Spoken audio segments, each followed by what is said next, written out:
السلام علیکم. دا ما په دې لیر کې یو څلور تصویران راغستې دي. په دې باندې موږ اوس یو افیکټ ټرای کوو. دا تاسو وګورئ، دا ما پکچر راغستی، دا لاندې چې کوم دی دا ما میوزیک راغستی دی، او دا بره دا کوم پکچر چې تاسو ته ښکاري دا ما بیک ګراوند پکچر راغستی. دا پکچر چې کوم دی دا ما چې کوم راغستی دا ما په دې سکرین باندې تاسو وګورئ، دا ما داسې په دې بیک ګراوند باندې پټ کړي دي.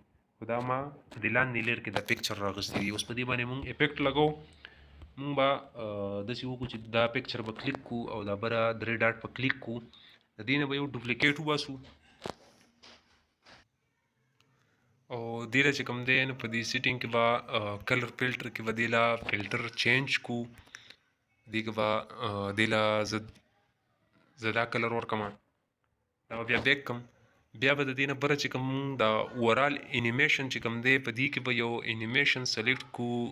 ما دا یو سلیکټ کو. دغه شان به د دې بل پکچر د مم ډوپلیکیټ واخلو او د ډوپلیکیټ له به کلر فلټر چې کوم دی دا به ولا چینج کو او بیا به بیک شو. بیا به اوورال انیمیشن چې کوم دی په دې کې به په دې باندې یو انیمیشن واخلو. ما دا انیمیشن واغست.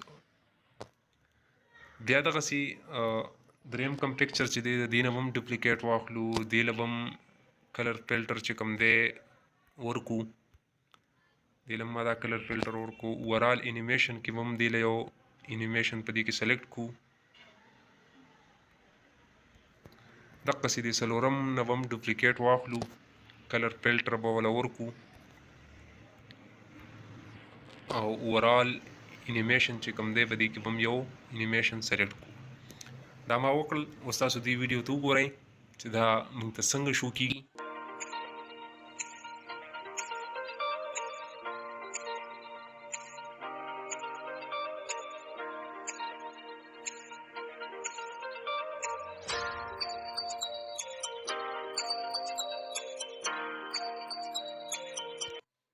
دا څومره ښکلي افیکټ په دې باندې فټ شو. دغه شان تاسو چې څومره پکچر وي یا ویډیوګانې وي او ستاسو سره په دې لاندې لیر کې وي نو تاسو ته یې دغه شان ډوپلیکیټ اخلئ او کلر فلټر والا چینج کولی شئ او په هغې باندې د په خپلې مرضۍ چې تاسو یو افیکټ جوړوئ تاسو په هغې باندې داسې یو ښکلی شان افیکټ تاسو یې لایټینګ والا تاسو جوړولی شئ.